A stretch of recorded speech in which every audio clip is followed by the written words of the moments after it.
Hello YouTube family, कैसे आप लोग हैं। आशा करती हूँ कि आप लोग अच्छे होंगे, स्वस्थ होंगे, मस्त होंगे, अपने अपने घर में अपने अपने परिवार के साथ खुश होंगे और सबको खुश ही रहना चाहिए। आज जितने मेरे वीडियो देख रहे मेरे चाची, चाचा, चाची, भैया, भाभी, दीदी, सबको मैं तहे दिल से धन्यवाद। वीडियो देखने के लिए, चैनल को लाइक सब्सक्राइब करने के लिए, कमेंट करने के लिए। आप लोग इस तरह अपना प्यार दुलार आशीर्वाद भरपूर देते रहिएगा। अब मैं इसी तरह आप लोगों को गाना सुनाती रहूँगी। आप लोग कमेंट करके बताइएगा कि मेरा गाना आप लोगों को कैसा लगा। माना ये तना मोर कहनवा है सजनवा रसिया। माना ये तना मोर कहनवा है सजनवा रसिया। हे सजनवा रसिया, हे सजनवा रसिया।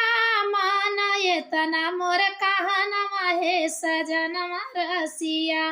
माना ये तना मोर कहनवा है सजनवा रसिया। कूद नाव में भेद न पाए पहुँच गए ससुरारी। कूद नाव में भेद न पाए पहुँच गए ससुरारी। देख रतिया नाही दिनवा मोर सजनवा रसिया। देखे रतिया नाही दिनवा मोर सजनवा रसिया। मोर सजनवा रसिया, मोर सजनवा रसिया।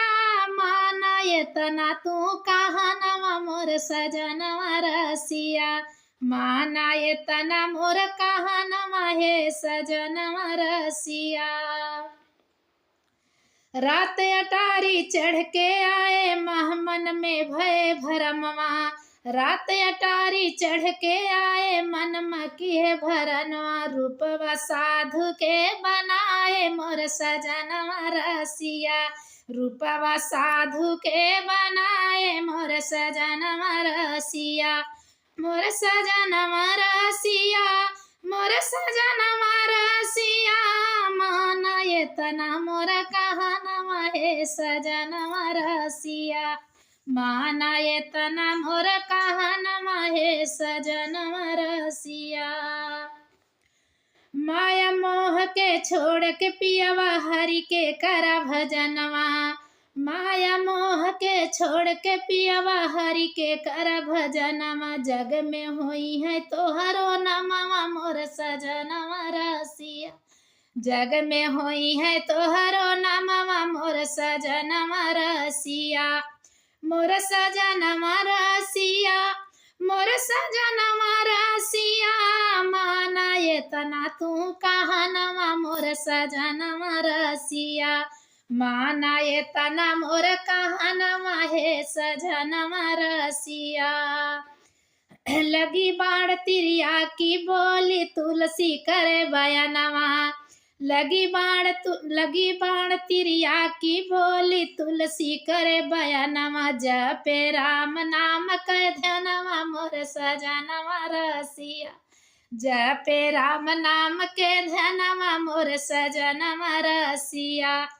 मोर सजनवा रसिया, मोर सजनवा रसिया। माना ये तना तू कहनवा मोर सजनवा रसिया। माना ये तना मोर कहनवा है सजनवा रसिया। पत्नी गुरुपति है चेला जाने सारा जहानवा। पत्नी गुरुपति है चेला जाने सारा जहानवा। लिखे रामचरित रचनवा मोर सजनवा रसिया। लिखे रामचरित रचनवा मोर सजनवा रसिया। मोर सजनवा रसिया, मोर सजनवा रसिया। माना ये तना मोर कहनवा है सजनवा रसिया। माना ये तना मोर कहनवा है सजनवा रसिया। मेरा गाना आप लोग कैसा लगा प्लीज़ सुनिएगा और कमेंट करके ज़रूर बताइएगा।